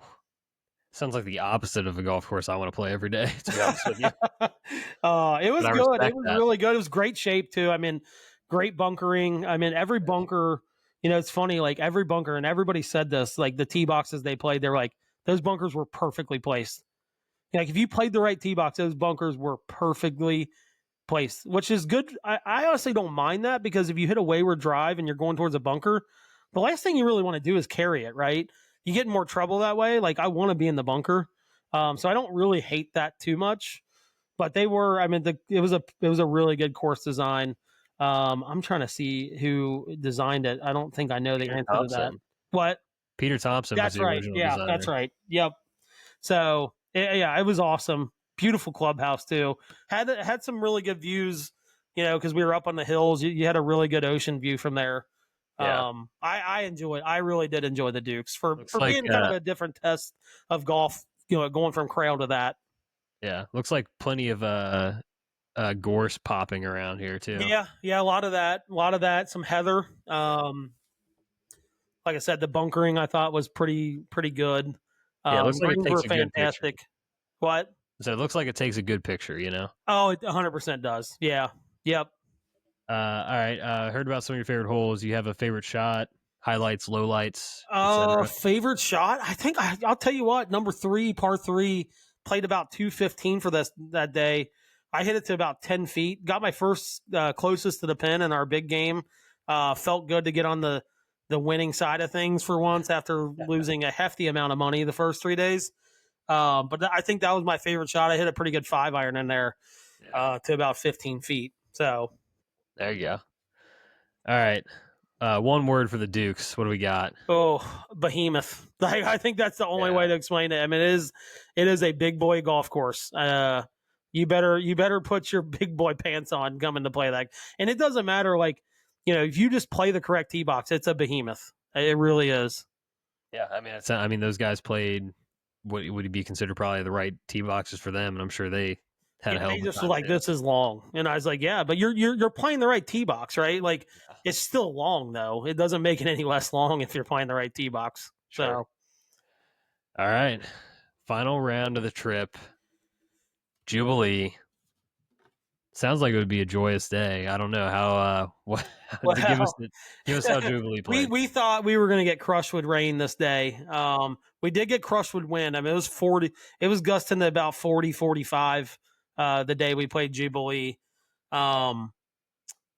And I tell you what, you kind of go into it. It was our last round. You're like, I'm just ready to enjoy one more round, and it was surprisingly good. It was very had some different designs to it. I think my favorite hole in the entire trip was on this course. Wow. But I really, really enjoyed it. I thought it was a really cool test because, we played it. We played it in essentially links golf weather, right? It's gusting it's a pretty constant 25, gusting the 40, 45. And we saw rain coming in what seemed like every other hole, and it just kind of missed us. It started raining right when we walked off 18, which was like the first rain we kind of saw our whole trip. But I enjoyed this course. It was really fun to play. Played my best here. I mean, score-wise, I played my best. I did not hit the ball well. I did not putt the ball well. We squeezed about everything we could out of this round. So shout out to my caddy, Grant, who, like I said, was a pretty good player in his own right. He's a member at Carnoustie. He was actually in second place in the Carnoustie Club Championship at the time, and he was playing, I think 2 days later, he was supposed to play in the final round. But he squeezed every ounce of juice out of this round that we could get. Made fun of me the entire time because my clubs were super dirty. And he was like, "How are you a plus handicap and your clubs have mud all over them?" I was like, "Tough scene for me. I get it." I was like, "I will take the criticism." Yeah. So, but it was a cool course. I really enjoyed this course. Like I said, just kind of had different kind of features to it. The new course kind of gets all the rave outside the old course when it comes to those courses right around St. Andrews. But the Jubilee, I think, I'd never played the new course, but the Jubilee, I think, would hang with it, as far as the second course in line down there. Damn. Did you say what hole it was that you said might have been your favorite? Yeah, so it was 15. And it's crazy. We're playing a game, right? And it's all handicap. I actually got two shots that day for handicap. So it's got some little teeth to it, right? 15, but you're looking at the scorecard and you're like, I get a shot on a 330-yard par 4. And well, you don't find out until you get up by the green why it's the second handicap hole. So it kind of goes through a chute of hills. You're hitting iron off the tee. You don't need you can't really hit driver.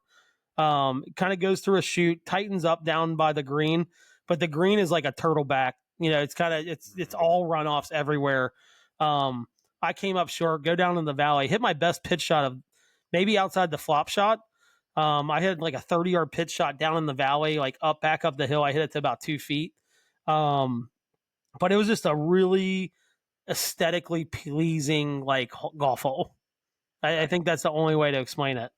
And for a 340-yard par 4 to be the second handicap hole, there's something going on there, right? So yeah, for sure. Yeah, that's wild. Do you have a favorite shot from the day? I would probably say my bunker shot on 2. So I got on the green side bunker. Like I said, it was 390, but it was directly downwind. I got in the green side bunker. I had to kind of take it steep because I was on the back side of the bunker and hit it to about 4 feet and made birdie. Again, kind of for the trip, I didn't really make a ton of birdies, so it really felt nice to kind of get started on the right track, for that round, birdie in number 2, especially hitting a pretty good bunker shot. Yeah. So other than getting clowned by your caddy for your dirty clubs, are there any other lowlights at Jubilee course? Yeah. I would say all the par 5s. Well, two of the 4 par 5s, or 2 of the 3 par 5s, excuse me. I had less than 230 in and didn't hit a single green. Little disappointing. I actually bogeyed one of those, which was super disappointing.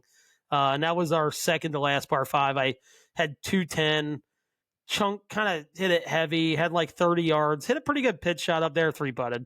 And that was probably the low light. It was like, God, I'm just not meant to play well on this trip kind of thing. It's like, I've got a really good round going. I've got some momentum. I just birdied. I think I just birdied like 8 or something like that. And I'm like, all right, like we're 1 over. Like, let's get it back to even here. And then I leave the green 2 over, So it was kind of took the wind right out of my sails. Gotcha. All right. Last one for the trip. What's the one word for Jubilee? Man, I love this golf course. I would say,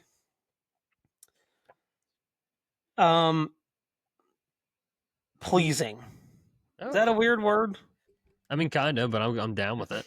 I just think that like the architecture and like the look of it was very pleasing. Like it kind of like if you showed somebody like the pictures of it, they'd be like, "That's Links Golf, right?" Like that's what they know of Links Golf, right? Like some heather covered hills, some gorse, but like it just kind of had that. So it was very like a very aesthetically pleasing architecture. So that might be your word is aesthetics.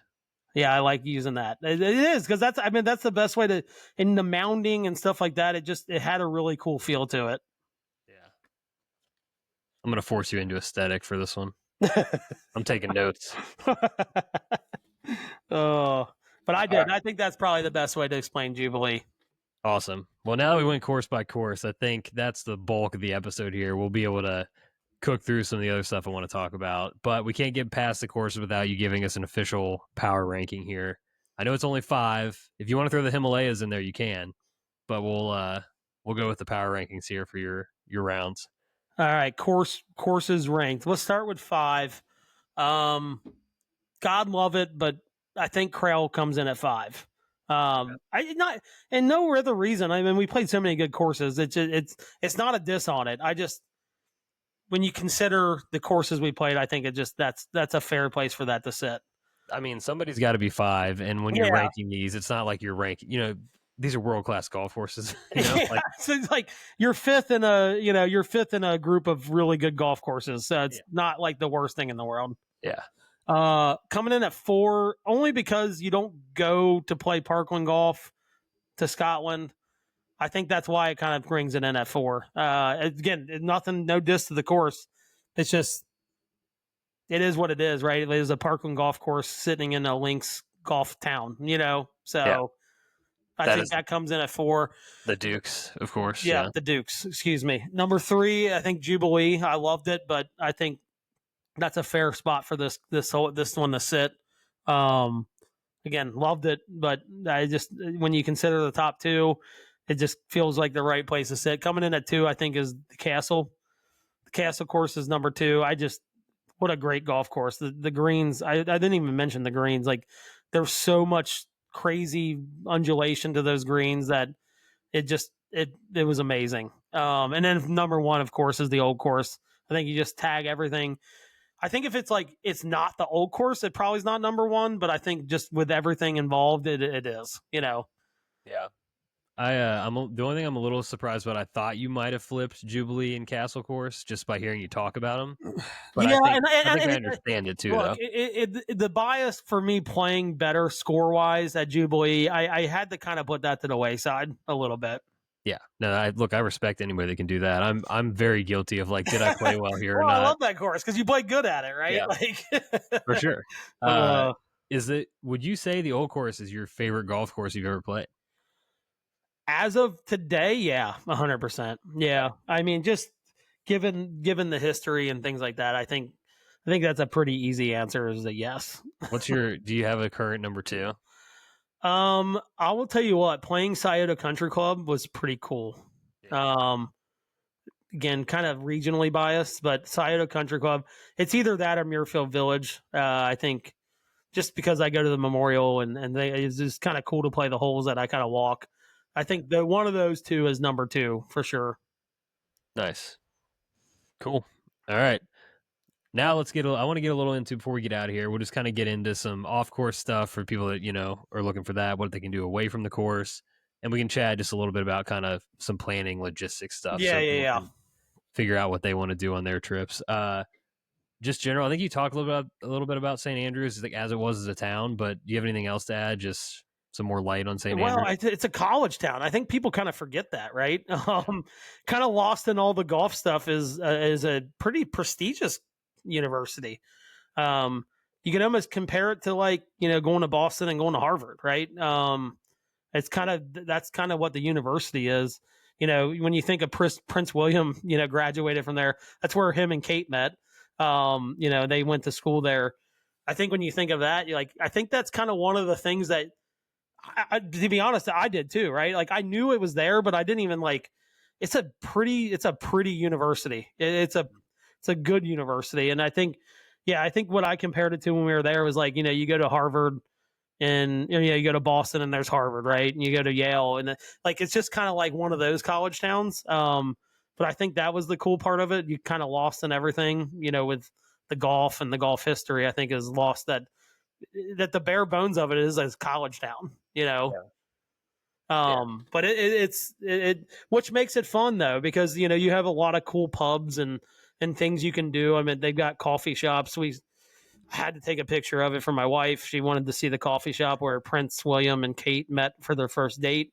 And they advertise it. Trust me, you do not walk by that place not knowing that Prince William and Kate met in that coffee shop. But I think stuff like that, the town itself is just because it's a college town. It just has a lot of cool spots you can kind of go to if you're just looking to hang out and have a drink. Well, that was my next question. What, there's some famous ones, obviously, but what are some of the other like must visit pubs or restaurants? Well, so we talked about the Jigger. I think that's a must. The One Under Pub, which is like right off of 18 Fairway. It's under the Russicks Hotel. Pretty elite pub. It was very I think I sent you guys a picture. I said, it's a proper pub, right? I think that's the best way to put it. It was a really cool place. That's cool. We found our place, good mix of Americans and some college students. It was called Dunbar Belhaven. So it was actually owned by Belhaven, the brewery. We loved it because they had chicken wings there and they were phenomenal. But, I met some friends in there. I made some new friends. I made TJ from Colorado. Shout out to him. I talked to him the 3 times we were in there. Met this really nice couple from New York who I actually ran into the airport on the way out. They were super cool. We ended up meeting our guy, Tom Cerisi, there for a beer on Monday night. But we loved that place. Dunbar Belhaven was a really cool place to go. Molly Malone's, which is right around the corner from there, was fantastic. Just kind of in the basement. It was just like a small, nice little quaint pub. More of like a sports, that's where people go to watch football. That's where people go to watch sporting events. Which when we found a sports book in St. Andrews and we placed some bets on the Indy 500 and we were like, where do we go watch this at? And he said Molly Malone's was the place to be. So that was another one. And then the Dunvegan, which is claimed by the caddies. All the caddies call it the U.S. Embassy because that's where all the Americans go. I actually got a shirt on. They got the Dunvegan shirt on here today. Nice. But it's a cool pub. Like every golfer has been in there. It's right. I mean, it's right off of 18. Like it's right around the corner from 18 Green. And they're made famous. There's a shot that you can hit. You're not supposed to. You get in a lot of trouble if you do, but you can actually hit it from the corner of the Dunvegan right there over the buildings onto 18 Green. There's been some guys pull it off. Actually, there's a recent one, a YouTuber got in a lot of trouble for doing it. But the Dunvegan's a cool spot. Not very big, but it's a pretty cool place. You could see all the pictures on the wall. I just think it was like, a young Rory, a young Dustin Johnson had pictures on the wall. There's been presidents been in there. George W. Bush has been in there. Or not George W. George H. Bush has been in there. So it's really cool to kind of see those pictures and things like that. But I thought it was funny they called it the U.S. Embassy. So yeah, that is great. So some, people will hear about the food, of course, like, very famous for haggis in Scotland. You kind of clued me into something I had no idea was a thing about fruit in your Coke. It's a thing, dude. I know. Just give me a little taste. God bless him. Brian's an older guy. He's on our trip, and he'll drink a little bit. He'll have a couple of drinks here and there, but he's a Coke guy. He gets a Coke. That's what he does. Yeah. And finally, like he loses it. Like Thursday, We're in the 1 under pub. We're done. We're doing our scorecards and stuff for our big game. And, lady walks up and he goes, I'll take a Coke. No fruit. Like, dude, it wasn't like, it would be one thing if it was like a fruit that were put in there. Like, oh, they always put oranges in their Coke. No, it was like a lemon one time, a lime the next, it was a hodgepodge of fruit that they were putting in these drinks. And so we were going to mess with them the last day when we were eating lunch. Like, we were going to go up to a lady, like, you know what he really likes in his Cokes? Celery, like a nice celery stick, just to really fuck with them a little bit. But yeah, they do. They put fruit in their Cokes and their Diet Cokes. Haggis I loved. We went to this pub where we stayed in Dundee, which is a little north of St. Andrews, and we went to this pub called Old Bank, and really good food. Shout out to our guy. I think his name was Christopher. So it was like with a K. That's how you know he's European. And he was like, we're like, what the hell is haggis? Like, you know what I mean? Like, this is like our second day there, and he fried some up for us, and I was like, damn, this is really good. So I'm like, I gotta know what it is. He wouldn't tell us. He was like, you don't want to know. Like, if you know, it's gonna ruin it for you. Yeah. It's just, you just need to know it's really good. And it was really good. I made the mistake and looked it up. Never ate it again the rest of the trip. I'm not even gonna tell anybody what it is. You just need, if you want to look it up, go look it up. It's funny. I took crap from my last caddy, Grant, because I was like, he's like, what do you think of haggis? I was like, I thought it was pretty good until I looked it up. He goes, you dumb Americans eat hot dogs. I was like, that's a fair take. That is a very fair take. But no, haggis was good. The problem is just not a lot. I mean, if you're a flavor guy, if you're a seasoning guy, you're going to struggle. I mean, that's what I am. Like, I put Cajun on stuff. I put salt and pepper on stuff. Like, if you're that person, you are going to struggle to eat in that country because they just don't do that. I had to talk our waitress through on the last day to blacken my chicken to put on my Caesar salad. Like, I had to teach her how to do it. Like, I'm like, just here's what I need to do. Just go load that chicken up with pepper before you throw it on the grill. Like, so yeah, if you like seasoning, you like a little spice in your life, you're going to struggle. You just are. Yeah, that's fair. So yeah, anything outside of exploring the town, doing that kind of stuff, you guys, I don't think you guys hit any castles or distilleries. No, we did. We went to the St. Andrews Castle and walked around a little bit. We did the cathedral, which has Tom Morris's grave in it, and his son's grave and his wife's grave. That was really cool. I mean, you start walking around, you seeing headstones from like 1586, and you're like, can't even wrap your head around that. But we stayed in Dundee, which is a cool little town. Little rough around the edges. They're having some pains as far as like employment and stuff like that. But people were super nice. We found a cool little speakeasy bar that we went to like 3 or 4 times called NOLA. And shout out to Rebecca, and I think his name was Ethan. The owners, we met them the first time we went in there. They took care of us. Like we went in there several times. Cool place. I mean, that just outside the places. I mean, Dundee was another college town that just had a ton of pubs, and it was cheaper to drink in Dundee than it was in St. Andrews for sure. You're buying pints for like £3, which is $4 something, which seems about right. You go to St. Andrews, you're probably paying £5.50 pounds to drink. So we like Dundee. I think if I did it over again, I would probably stay in St. Andrews, but Dundee there was a lot of nice people there as well. Yeah, that's a good segue into the sort of the planning logistics section. So you guys did stay in Dundee. Anybody that wants to make a trip kind of mimicking or mirroring this one, was this like a DIY situation? Did you go through a booking company? Like, how'd that So my main advice to anybody making a trip like this, if you want to quickly save yourself $3,000 or $4,000 a person, is pick up the phone and make the calls yourself, send the emails yourself. It's not that hard. I didn't do it. I'm not going to take credit for it, but knowing, Tim, who did our whole trip, he's like, look, if you can pick up the phone and make a call, you're going to save yourself a crap ton of money. Or if you know how to fill out a form online, like, you're going to save yourself a crap ton of money, because the old course used to be really, really hard to get on. You either had to do the singles queue, you had to either do the group ballot, like the day before. The singles queue used to be a line where you'd line up at like 3 a.m. Yeah. But now you can, as long as you commit to playing 2 of their other courses, you get an old course tee time. You buy a package, you get an old course tee time. So that's the best way to do it. And then, like I said, if you can make your own calls, which is very easy, the people make it pretty easy. It's the quickest way to save yourself $3,000 or $4,000. Because look, these booking companies, we talked to some guys that use booking companies. They're fantastic, right? They take care of everything.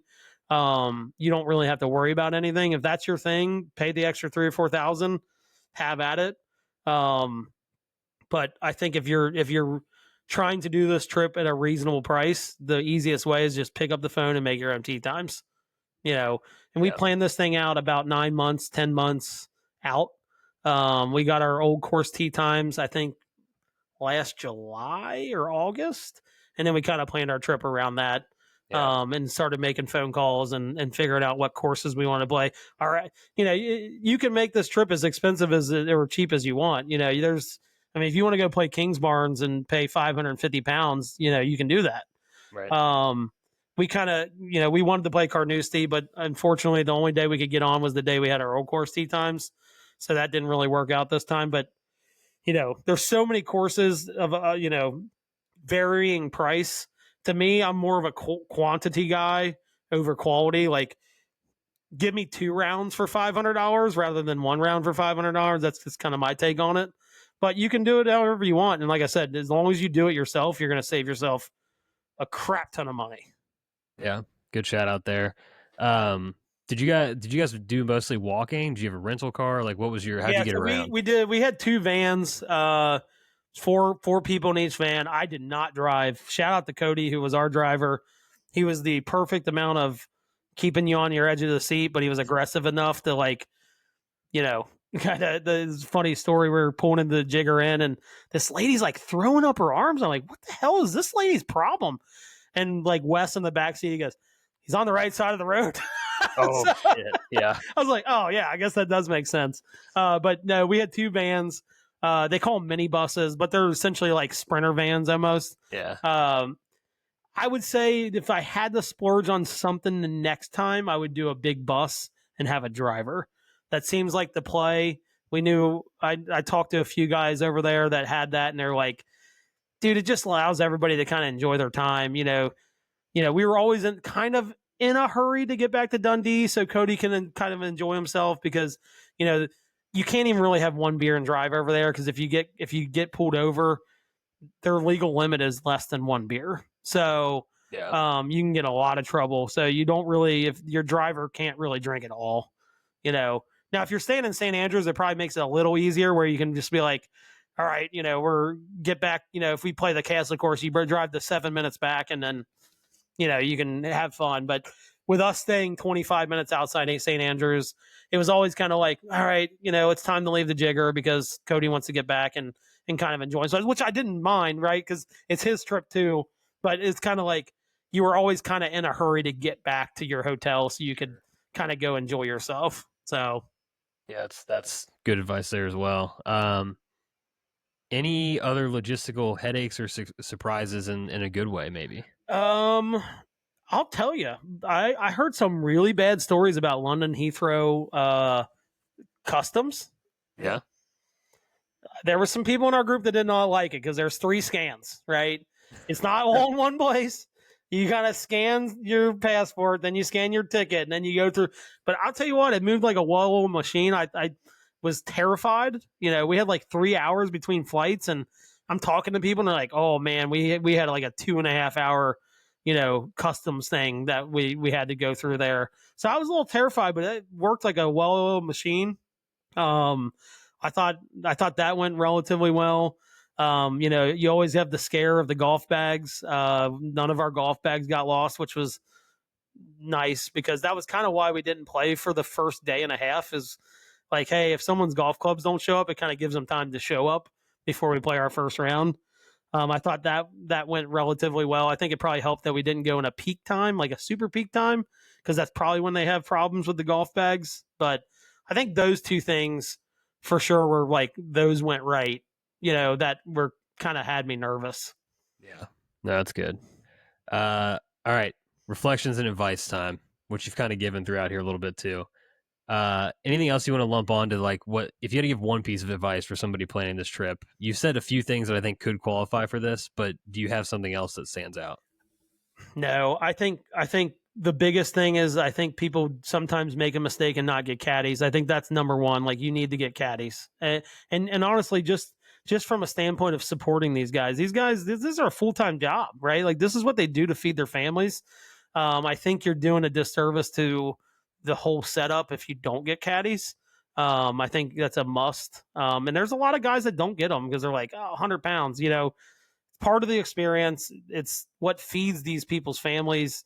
I think that's the first piece of advice, because I heard some people that have been on these trips are like, "Oh, you're doing caddies every day," and I'm like, "Should I not be?" But I don't regret it one bit. So that's definitely one. And I think number two is like, spend a little extra money and stay in St. Andrews. Like, I had no problem with Dundee. The people were nice. We had a great time there, but I think spending the extra 500 per person to 1,000 per person to stay in St. Andrews is probably worth every penny. Yeah, I think when you're there that long, you think about it that way. It's probably right. Well, like I said, we get done with golf, and all we wanted to do was just hang out at the Jigger, or hang out at Dunvegan, or hang out at Belhaven. Like, that's all we wanted to do. You know what I mean? So It's like, damn, we got to go back to Dundee now. Like, it's kind of like, and that's what made Sunday so much fun. It was like, we cabbed it down. Cody had a blast. We're pub hopping. It was a blast. No, that's great. That's great. So any hidden gem spots, kind of either off the course or maybe even like courses, like between, you said Jubilee kind of punched higher than you thought. I don't know, anything hidden gem wise. So I'm not gonna lie, I was a little terrified of not having Miller Lite over there. and everybody had like their own beer. Like I said, the Jigger had their own beer. You had you go eat lunch in the Tom Morris Grill. They had the Tom Morris Ale, Tom Morris Lager. Those were all really good. I'd say like that was kind of the hidden gem of the trip, of like those like one-off beers that we had that I wasn't really expecting to have. Like the brand of beer anyway. But I think like the hidden gems, like go to the top of where the Tom Morris Grill is. There's a roof. I didn't know about it, but it has the best view on property. Outside the Russell's Hotel, it has the best view on property. And for the love of God, like, it's a fancy restaurant up there, but they know people come up there. Go to the top of the Russell's Hotel, go to the balcony, and just watch people play 18. Like, the sun, go with the sunset. The sunset up there, I have a couple sunset pictures, and it's probably the best sunset I've ever seen in my entire life. And it's free, dude. You don't even have to stay in the hotel. Like, you can just take the elevator up and like go hang out on the balcony. I think that was like something I didn't even think about that we were going to do, and we ended up doing it. And I think we went back there like 3 times. So, and once for dinner. So, and the restaurant up there is it's pretty good. I'd say, they cook their steaks a little differently than we do here. They're not as they're a little more chewy, but it was still a pretty good dinner, and it's got a 10-star view. You know what I mean? So 100%. That's actually a good segue into what was going to be my last question, but I'm going to have you do it now. 6-pack power ranking here. We need to know the best pints you consumed in Scotland for this trip. Okay. Coming in at number 6, it probably was a lot higher initially. Kind of messed with my stomach a little bit. Just kind of didn't sit well the next day. But coming in at 6 is Tennent's. For anybody that doesn't know what Tennent's is, it's kind of like their Budweiser, right? Or their Miller Lite, or it's their, like drinkable lager, kind of thing. Their cheap drinkable lager. So Tennent's comes in at number 6. Number 5, Strongbow is a cider. Yeah. Pretty good. Like, tastes a lot better over there, I think. I've had Strongbow here. I think just like the logistics of it coming over here, maybe like the long travel, things like that. Strongbow's pretty good. It's a pretty elite cider, and I'm not even a big cider person. You can get a snake bite, which has Strongbow in it. It's got a lager and a cider, and then like some like grape puree in it.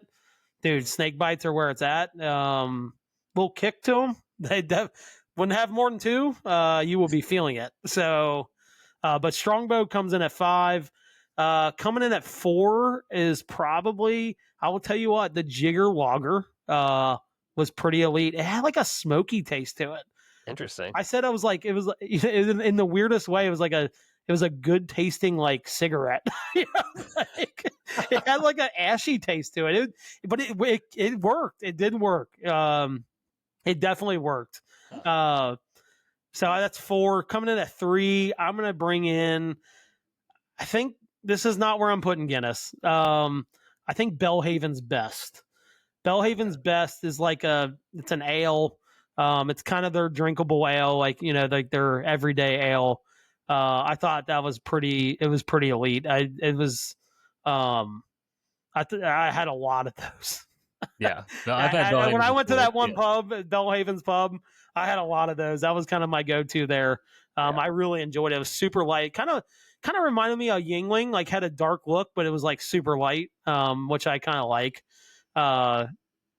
See, number 2, I think we had a ale from a local brewery in Dundee called 1792. And it had like a hoppy taste to it. It kind of reminded me a little bit of home. It was really, really good. Really, really good. We had it at our hotel. I couldn't find it anywhere else, but they had it in our hotel lobby. I had a lot of those too. So the convenience of it all. Yeah. And I think coming in at number 1, it's a must. It's Guinness. The Guinness hits different over there. It tastes different. It tastes better. And I think 2 reasons. We kind of came down to this: the rotation of taps, in kegs. It's just going to be fresher. Everybody kind of drinks it over there. And I just think it just travels less, right? Like, and it's made with that water over there, which is supposedly like the missing piece to, how it tastes over here. Yeah, I can confirm, having gone to Dublin and visiting the Guinness factory and everything. Yeah, it just does taste better over there. I did have a couple whiskeys just to throw into some bonus. King's Barnes whiskey, pretty good. So we tried it at the Duke's, but at Crail they kind of gave us this like emergency supplies, and they gave us this this malt Scotch that I tried, and it's pretty good. Like it's really, really good. And I'm not even like that big of a Scotch guy, but it was pretty top tier Scotch. I mean, it was. I don't like Scotch, and I drink it like a couple times. So that was in the emergency supplies kit? Yeah, they put that in there. Yeah, hell yeah, it was cool. Yeah, yep. That's awesome. All right, last question for you then. Favorite souvenir that you brought home? That's hard. You got the Done Vegan T-shirt on, the Old Course hat on. I would probably. Man, this is tough because I got a couple good things. I would probably say. I just think all the flags I brought. Yeah. I've got a big flag collection. Specifically this, the coveted St. Andrews, golf links flag. I think that's the coolest one for me because I kind of, I've got a flag wall and I think that's really going to pop. I've got, the only course that I didn't get like a flag from was Jubilee, which just kind of sits on the St. Andrews property, so they didn't have a specific one for that. If it wasn't that, I think it's the pictures that Ryan took. I think that can be considered a souvenir. I think. Yeah, 100%. I didn't even consider that just because you don't think about you're buying that in a pro shop or whatever. Yeah. But yeah, I still maintain it's the best decision you could have possibly made. My Jigger pint is pretty cool from the Jigger Inn that I bought. I think that's pretty cool too. But I think Ryan's pictures from a holistic standpoint is probably it. But if I had to go like an item, it's probably all the flags I got. Yeah. Jeez. Look at that. We somehow managed to keep this under 2 hours. I can't believe it. I mean, I could talk to you about this stuff forever. We'll continue talking about it in the months to come, I'm sure. But yeah, if you guys are here now, please subscribe, rate, and review the show. Hit us with a like, any of that stuff. We appreciate that. And for most of all, thank you just for sticking around for an hour, 54 minutes. Well, and I'll say this: if anybody has questions, I've saved all the stuff from our trip. And, if you have any doubts about what to do or anything like that, message us. You know what I mean? Like, Yeah. I honestly, at this point, because I know I'm not going to go back over there for at least another 2 or 3 years, I would love to like help have input in someone's trip, because I think that was the biggest thing for me, is I just didn't know. You don't know what you don't know. Yeah. And I think there was some things that I wish I knew that when we figured out kind of on the fly. But yeah, message us. I would love to have some, give you some input on what to do and what not to do. Yeah, I couldn't have said it better myself. We are here. We are an open book. Just reach out. That's all you need to do. Hit the fan mail in the show description. Heck There yeah. you go. Ask us about Scotland. All right. Thank you for bearing it all, Justin. Appreciate it. This is a different episode, but a really fun one to do. Yeah, that was fun. It's crazy that you're on the other side of this trip now. So I know. I feel like my summer's over. I'm like, just pack it in. Let's go. Like, make me the winner. Awesome. All right. Well, really enjoyed this one. Thanks everybody for listening and watching. And until next time, cheers. See ya.